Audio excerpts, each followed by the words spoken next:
우리 너무나 잘 아는 튀르키예, 시리아의 지진 피해를 생각해 봅니다. 지난 2월 6일 오전 10시 17분 터키 남동부 가지안테프에서 서북쪽으로 37km 지점에서 지진이 발생했는데 규모 7.8이라고 하는 상당히 강진에 해당하는 그런 지진이 발생했습니다. 가지안테프라고 하는 도시는 85만 명의 인구가 사는 도시라고 그럽니다.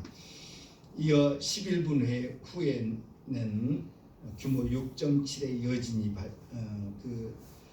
처음 지진이 발생했던 곳에서 서쪽으로 25km 지점에서 일어났고요. 그리고 저녁 9시 2분에는 똑같은 가지안테프 북서쪽 133km 지점에서 6.0 지진이, 그리고 그 전에 7시 24분에는 가지안테프 북쪽 108km 지점에서 규모 7.5의 지진이 발생했습니다. 12시간이 채 되지 않아서 6.0 이상의 강진이 무려 4차례나, 2번은 각각 다른 지진이었고요. 6.0, 6.7의 지진은 여진인 것이 밝혀졌습니다. 이런저런 여진들을 다 합하면 100회가 넘는 그런 지진들이 발생했다라는 그런 보도를 듣습니다. 이 가지안테프라고 하는 것은 터키와 시리아의 국경에서 약 70.5km 떨어진 곳이고요. 우리가 잘 아는 다메섹, 바울 사도가 예수 믿는 사람들을 잡아가기 위해서 다메섹으로 가다가 예수님 만나 주셨죠. 그 다메섹은 시리아에 지금 속해 있습니다. 시리아 땅에 있습니다. 그 다메섹에서 북서쪽으로 480km, 가지안테프라고 하는 것이 다메섹에서 480km 떨어진 곳에 있고요. 그리고 터키 하면 이제 소아시아 지역에 바울 사도가 전도 다녔죠. 2차 선교 여행을 떠나면서 자기 고향부터 들렸습니다. 1차 때는 이제 지중해로 가서 이렇게 바닷길로 소아시아로 갔습니다만은 2차 선교 여행 때는 고향 다소를 거쳐서 소아시아 쪽으로 갔습니다. 그 바울의 고향인 다소라고 하는 곳은 가지안테프라고 하는 이번 지진 난 곳에서부터 약 268km 정도 떨어져 있고요. 구글이라고 하는 구글 어스로 이렇게 찾아봤더니 차 타고 가면 3시간밖에 걸리지 않는 곳이다 라고 그렇게 나오더라고요. 예, 아무튼 2월 6일에 지진으로 인해서 튀르키예와 시리아의 피해가 엄청난 것을 봅니다. 미국의 피해 예측 시스템이 있다고 그럽니다. 페이저라고 하는 그런 시스템인데, 그 시스템은 이번 지진이 나자 곧바로 레드, 가장 최고 단계인 레드를 발령했다고 합니다.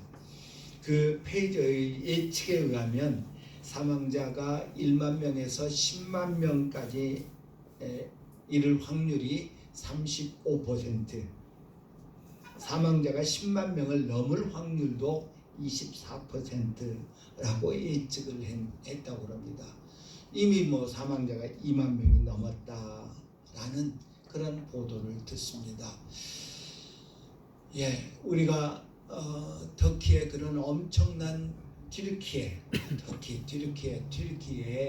여러 가지 표현이 있어서 혼돈됩니다만은, 아무튼 그곳에 지진이 나서 엄청난 피해를 겪고 있다라는 이야기를 들으면서 우리는 이런 상황에서 무엇을 하고 있는가, 무엇을 할 수 있는가 생각해 봅니다.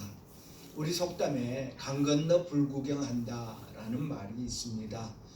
멀리 있는 어떤 재앙들을 보면서 구경하는, 나하고 상관없으니까 안도하면서 구경하는 그런 모습을 빗대어 하는 말입니다.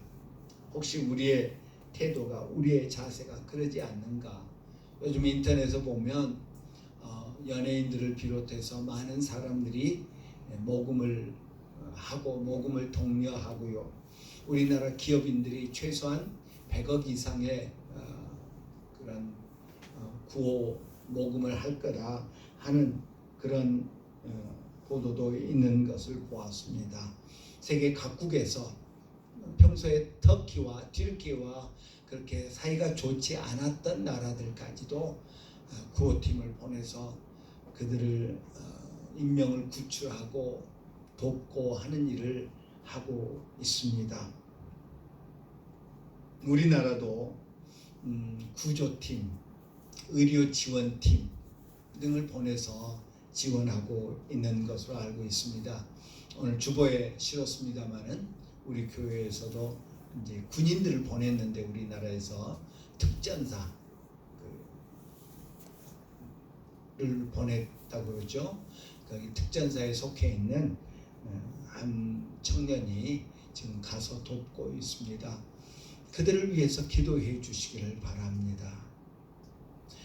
예, 그 어머니 우리 교회 집사님하고 통화가 최근에 됐다고 그럽니다. 통화를 하는데 이제 계속 땅이 흔들리고 여진이 있고 그러니까 건물 안으로 들어가지 못하고 밖에다가 학교 운동장에다가 텐트를 치고 거기서 생활을 하는데, 지금 거기도 춥고요. 우리보다 조금 더 추운 그런 곳이고요. 춥기 때문에 그 추위도 걱정인데, 제일 큰 것이 너무 많은 시신을 본다는 겁니다. 그래서 어머니에게 그렇게 하소연했다고 합니다. 트라우마가 생길 것 같다고. 우리 시신을 볼 기회가 없는데 하루에도 수많은 시신들을, 그것도 아주 상태가 좋지 않은 그런 시신들을 발굴해내고 하는 그런 일들 때문에 나중에도 이제 우리나라로 돌아와도 그게 트라우마가 될 것 같다고 하는 그런 이야기를 했다고 그럽니다. 왜 안 그러겠습니까? 전에 삼풍백화점이 무너졌을 때 그 무너져서 땅이 흔들렸을 거 아닙니까? 그때가 3.0, 규모가 3.0, 지진 3.0 정도의 흔들림이었다고 합니다. 그런데 7.6, 7.5, 7.8의 그런 규모의 지진으로 인해서 집들이 무너져 내렸습니다. 삼풍백화점 지하실에 있다가 화를 당하신 한 분을 제가 신원 확인을 했습니다. 지금도 잊혀지지 않습니다. 예.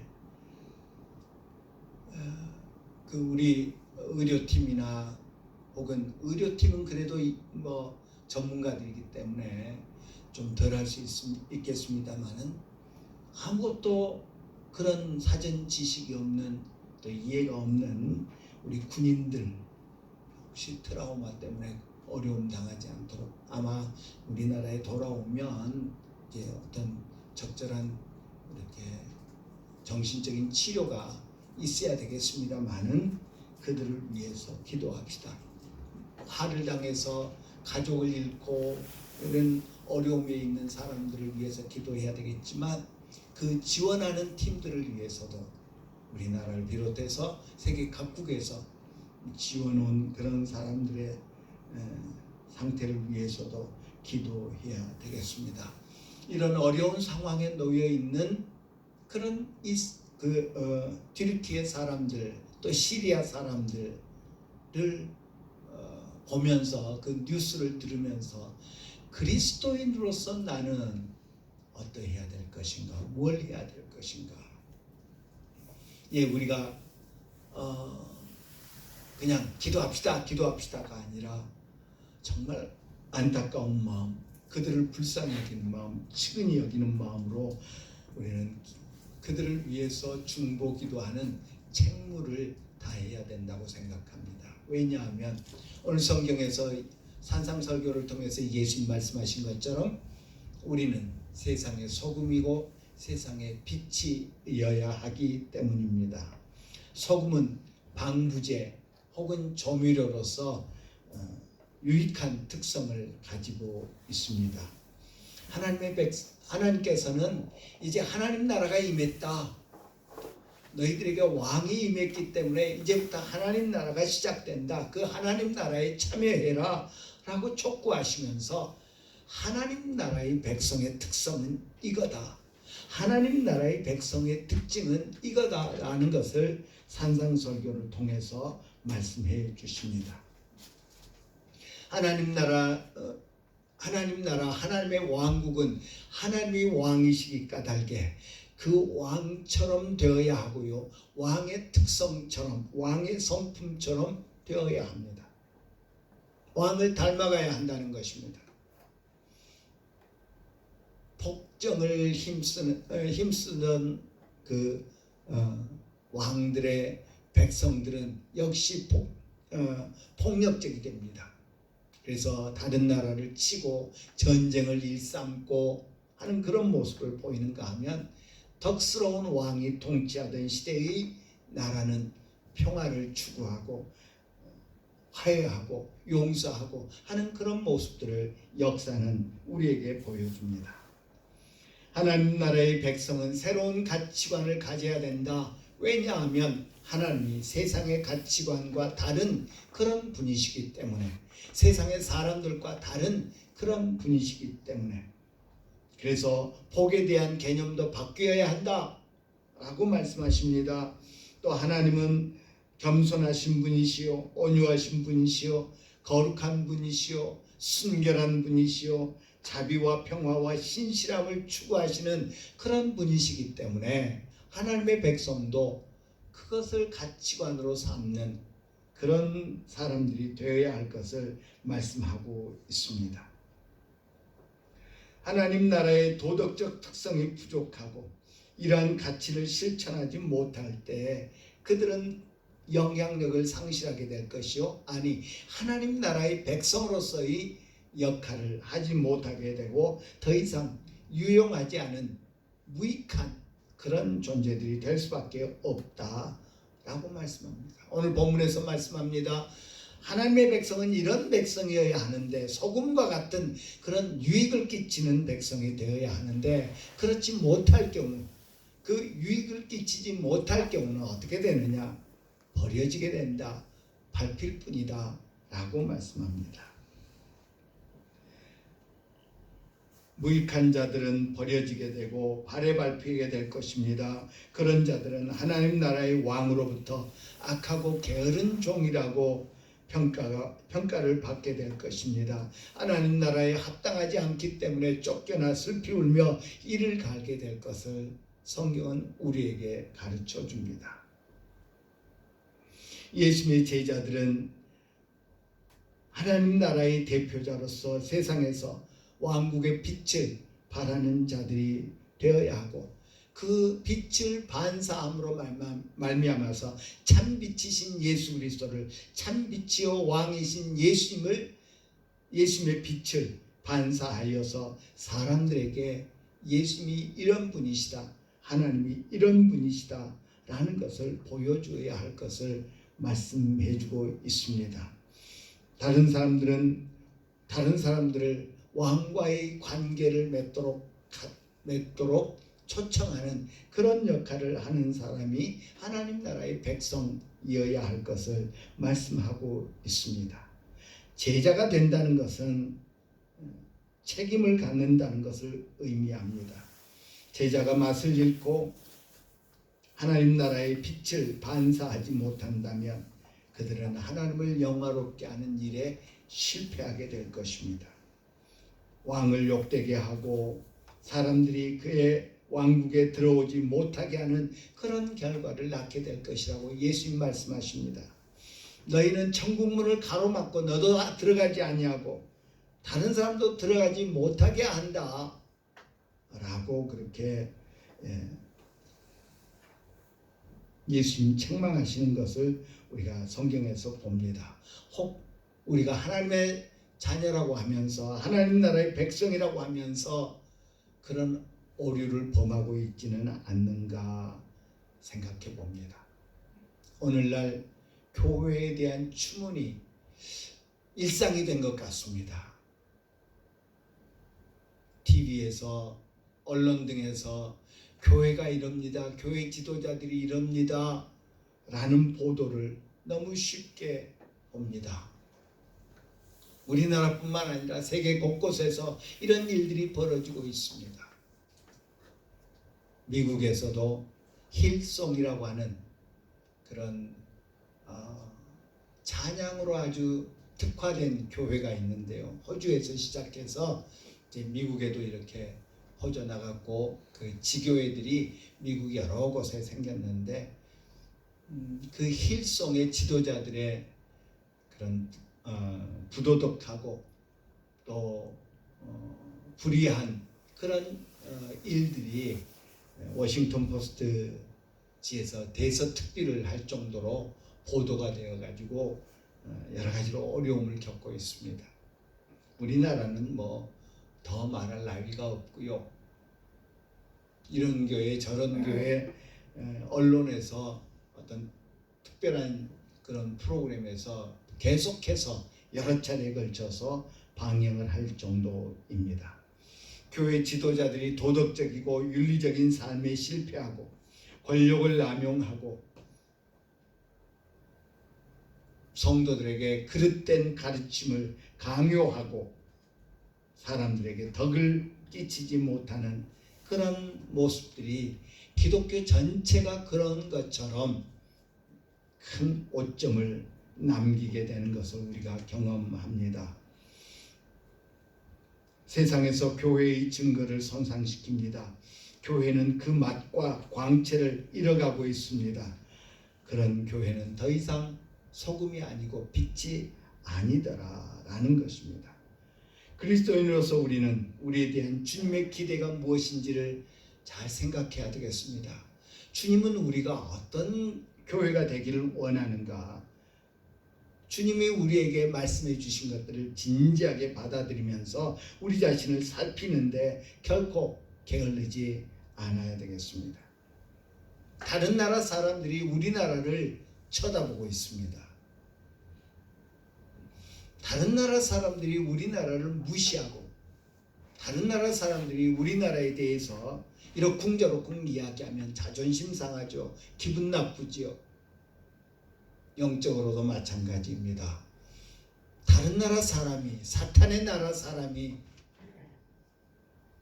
교회를 바라보고 있습니다. 하나님 나라 사람들을 바라보고 있습니다.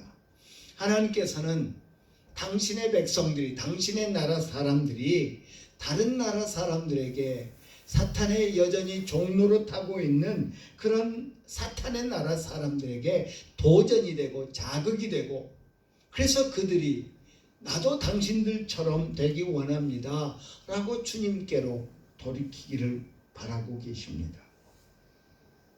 그런데 우리가 보여주는 모습은 어떠한가 하는 것입니다.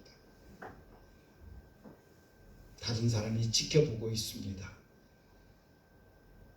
어떤 목사님이 책에 그런 글을 썼습니다. 사람들은 마태복음, 마가복음, 누가복음, 요한복음, 복음서 읽지 않는다. 성경책 읽지 않는다. 그러나 당신이 쓰고 있는, 당신이 매일매일 쓰고 있는 복음서는 읽고 있다. 네, 우리 아이들이 이선학이가 쓴 복음서 읽고 있을 것입니다. 저를 아는 주변의 다른 동료들이 다른 후배 목사님들이 이선학 목사 복음서는 보고 있을 것입니다. 다른 사람이 지켜보고 있습니다. 우리는 그래서 빛이 되어야 하고 소금이 되어야만 합니다. 예수님은 말씀하십니다. 너희들의 의가, 제자들의 의가, 당신을 따르는 사람들의 의가 바리새인과 서기관들보다 더 낫지 아니하면 안 된다라고 말합니다. 왜냐하면 하나님의 율법은 폐해지는 것이 아니기 때문이다 라고 말씀합니다. 예수님은 자신이 율법을 폐하러 온 것이 아니다는 것을 거듭 강조해서 말씀합니다. 그렇습니다. 우리는 이 말을 많이 들었습니다.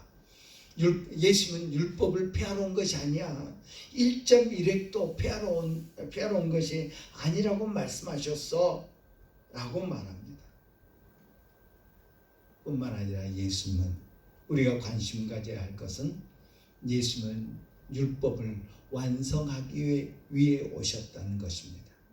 예수님은 율법을 단순히 그냥 보존하기 위해서 점 지우지 마, 획 지우지 마가 아니라 율법을 완성하기 위해서 이 땅에 오셨다고 말씀해 주셨습니다.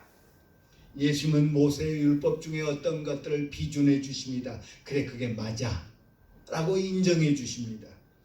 또한 어떤 때는 그 율법을 수정하기도 하십니다. 그리고 그 율법을 더 많은 사람들이 알도록 증거하시는 그런 일을 하고 있는 것을 봅니다. 예수님은 산상설교에서 여러 차례, 우리 다음 주에도 보겠습니다마는 산상설교에서 여러 차례 너희가 지금까지는 사람들이 그렇게 말하는 것을 들었지만 나는 너희에게 이렇게 말한다 라고 말씀하십니다. 율법을 재해석해주고 율법을 더 확산시켜주고 율법을 온전히 이루도록 하는 일을 하고 있는 것을 봅니다. 서울의 영등포에 가면 문례동, 우리 이제 쉽게 물레동 그러는데요. 그 문자가 들어온 곳이다 라고 해서 문례동이라는 이름이 지어졌다는 말도 있는데 1930년대에 거기에 방직 공장들이 많이 생겼답니다. 방직 공장에서 하는 옷을 짜는 게 뭐죠? 물레잖아요. 그래서 물레동, 그 물레가 많은 동네에서 물레동이라고 하다가 이제 문례동 한자로 그렇게 쓴 게 아니겠느냐, 그런 이야기가 있습니다만은 문례동에 이제 1930년대 일제시대 때 이제 방직 공장들이, 크고 작은 방직 공장들이 많이 있었고요. 그러다가 1970년대 되면서 이제 거기에 철공소들, 다양한 기계 부품들을 만드는 철공소들이 많이 생겨났습니다. 그래서 거기 가면 망치 소리가 끊이지 않았고, 또 용접하고 하는, 또 선반으로 다듬고 하는 그런 공장들이 아주 많았다고 합니다. 그런데 1990년대 들어서면서 중국에서 싼 부품들이, 기계 부품들이 그 문례동에서 만들던 그런 부품들이 중국에서 싼 가격으로 들어오면서 1990년대 이후로 쇠퇴해지기 시작했습니다. 그래서 한 상점, 한 공장이 문을 닫기 시작을 했고 아주 이제 폐허가 될 그런 지경에 이르렀는데 2000년대 들어서면서 거기가 새롭게 변하기 시작했습니다.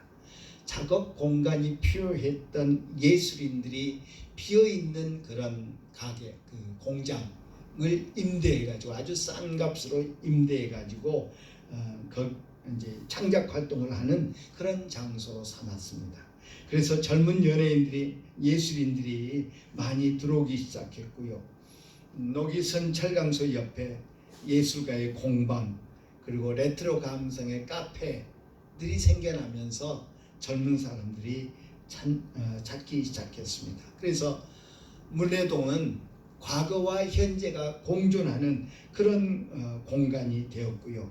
오늘날의 서울에서 한 번쯤은 가봐야 할 그런 장소, 골목이 특색 있고 멋있는 장소, 외국 사람들에게까지 이렇게 알려져서 한국 가면, 서울에 가면 한 번쯤 가봐야 될 곳, 이라는 그런 유명한 장소가 되었습니다. 물레동은 그것으로 끝나는 줄 알았습니다. 그런데 물레동은 새로운 그런 시대를 살아가고 있는 것을 봅니다. 시간이 지남에 따라 오래된 건물 중에 일부는 철거되고 없어집니다. 그러나 다른 구조물은 재생되고 용도가 변경되기도 합니다. 예수는 율법을 없애러 오신 것이 아니라 그것들을 새롭게 하고 완성하기 위해서 오셨다라고 말씀하고 있습니다. 마태복음 5장 17절에 보면 성경을 율법과 선지서라고 그렇게 묘사하고 있는 것을 봅니다. 그 율법과 선지서를 예수님은 완성하기 위해서 오셨다라고 말씀하고 있습니다. 구약이 증거하고 기대하는 이스라엘의 메시아적 소망, 그리고 전 세계를 향한, 전 세계의 구원을 향한 하나님의 계획을 이루기 위해서 오셨지요. 예수님은 십자가에서 단번에 죽으심으로 하나님의 어린 양으로서의 역할을 감당하셔서 구약의 제사제도, 그것을 완성시키셨습니다. 또한 예수님은 죄악된 인류를 대신하여서 율법의 의로운 요구와 기준을 온전히 순종하여서 율법을 성취하셨습니다. 그래서 더 높은 수준의 율법을 스스로 몸으로 이루신 분이 바로 예수님이십니다. 예수님은 또한 율법을 올바르게 해석하고 적용한다는 의미에서 율법을 이행하며 모세의 율법을 최종적이고 완전한 해석을 나타냅니다. 율법을 높이고 확장합니다. 살인하지 말라고 했는데 나는 너희에게 말한다. 형제에게 욕하는 자마다 살인하는 자다. 간음하지 말라고 너희는 들었을 것이다. 나는 너희에게 말한다. 마음에 음욕을 품은 것도 간음하는 것이다 라고 말씀하시면서 율법을 재해석하고 그 율법의 의도, 하나님의 의도를 온전히 전달함으로 말미암아서 율법을 더 새롭게 알려주고 있는 것을 봅니다. 예수님은 쓸모없게 대해서 더 이상 신약교회에 적용할 수 없는 구약 특징의 가르침을 업데이트하고 심지어는 철회함으로 그 시대에 합당한 율법을 완성해 주는 것을 볼 수 있습니다. 예수님은 나병 환자가 예수님을 찾아와서 고쳐달라고 했을 때 그를 만져주셨습니다. 이는 율법에 의해서 엄히 금지된 것이었습니다. 왜? 그것은 구약시대에 나병이 어떤 병인가 하는 것을 잘 몰랐기 때문입니다. 그러나 예수님은 불가촉 천민 같은 그 나병 환자를 친히 손으로 만져주셔서 고쳐주셨습니다. 율법을 예수님이 다른 방식으로 해석하고 적용하는 그런 모습을 발견할 수 있습니다. 18절에 보면 진실로 너희에게 이르노니 천지가 없어지기 전에는 율법의 1.1획도 없어지지 아니하고 다 이루리라고 예수님은 말씀해 주셨습니다. 예수님은 율법의 권위를 영원토록 옹호하고 있는 것을 봅니다. 율법은 결코 없어질 법이 아니다. 시대가 바뀌었다고 해서 없어질 법이 아니다 라고 말합니다. 여전히 우리가 나병 환자를 만진다고 해서 더 부정하게 되거나 손을 씻지 않고 음식을 먹는다고 해서 부정하게 되거나 혹은 시신을 만진다고 해서 부정하게 되거나 하지는 않죠. 그럼에도 불구하고 거룩하기를 원하시는 하나님의 그 의도와 하나님의 마음은 여전히 유효하다. 아니 영원토록 유효하다라고 말씀하신 것입니다. 환경과 여건은 바뀌어서 율법에 대한 이해도 바뀌게 되어야 마땅하지만 그 법을 주신 하나님의 의도, 하나님의 목적은 결코 시대와 상관없이 달라지지 않는다는 것을 예수님 말씀하셨습니다. 예수님에게 있어서 권위 있는 것은 율법 자체나 혹은 자신과 분리된 율법이 아니라 그분이 이루신, 그분이 성취하신 하나님의 법이라는 것입니다. 예수님은 하나님의 법을, 율법을 이루심으로 말미암아서 자기 권위를 드러내셨지, 이거는 이제 바뀌어야 돼, 이거는 이제는 필요 없어, 없애고 마음대로 수정하고 하는 것으로 자신의 권위를 드러내지 않으셨더라라는 것입니다. 예수님이 가르치실 때에 사람들은 예수님의 가르침이 권세 있는 자 같았다라고 말합니다. 예수님이 다르게 말했기 때문에, 예수님이 율법을 무시했기 때문에 예수님 이제 니들 율법 지키지 않아도 돼 라고 말했기 때문이 아니라는 것입니다. 구약의 희생제도는 이에 대한 중요한 좋은 이해라고 할 것입니다. 우리는 더 이상 희생을 드리지 않습니다. 양을 가지고 양을 죽여서 피를 흘림으로 우리 죄의 사함을 받으려고 희생 제사를 드리지 않습니다. 왜? 예수님이 완성하셨기 때문에. 예수님이 완성하셨기 때문에. 그래서 신약 시대, 복음서 시대의 초기 기독교인들은 예수님은 새로운 모세다 라고 이해했음이 분명합니다. 새 언약의 신봉자이자 성경의 건전한 해석자로서 우리는 구약의 어떤 가르침이 여전히 적용 가능하고 어떤 것이 더 이상 적용되지 않은지를 분별할 수 있어야 할 것입니다. 이를 수행하는 가장 좋은 방법은 신약 성경이 뭐라고 말하는가, 신약 성경의 성도들은 어떻게 하나님을 섬겼는가, 어떻게 율법을 지켰는가 하는 것입니다. 안식일이 인간을 위해서 있는 것이지 인간이 안식일의 종로로 돼서는 안 된다. 그것이 신약의 성도들의 모습, 예수님의 가르침이었습니다. 그런 것처럼 오늘 우리는 구약에 나오는 율법 가운데 뭘 해도 되고 뭐는 바뀌어야 되고 뭐는 하지 않아도 되는가 하는 것들을 신약 성경을 통해서 늘 살펴보는 그런 우리들이 되어야 될 것입니다. 히브리서 기자는 말합니다. 새 언약이라고 말씀하셨으며 첫 것은 낡아지게 하신 것이니 낡아지고 쇠하는 것은 없어져 가는 것이니라 라고 말씀하였습니다. 새 언약, 예수님이 새 언약을 주었습니다. 예수님은 새 언약을 주신 새로운 모세로 신약시대의 사람들은 이해하고 있었다라는 것입니다. 예수님은 율법을 이루기 위해서, 완성하기 위해서 오신 새로운 모세입니다. 그리스도인들은 소금으로 그리고 빛으로 세상에 그 새로운 언약으로 오신 예수님, 새로운 율법으로 오신 예수님을 알리는, 그래서 하나님 나라 백성답게 살도록 돕는 그런 역할을 하도록 부르심을 받았다는 사실을 기억합시다. 우리는 이 시대의 소금이요 빛이어야 합니다. 빛은 등경 위에 높이 달려서 더 많은 곳에, 더 구석까지 그 빛이 이르도록 하여야 하고요. 소금은 감미료로서, 방부제로서의 역할을 감당해야 합니다.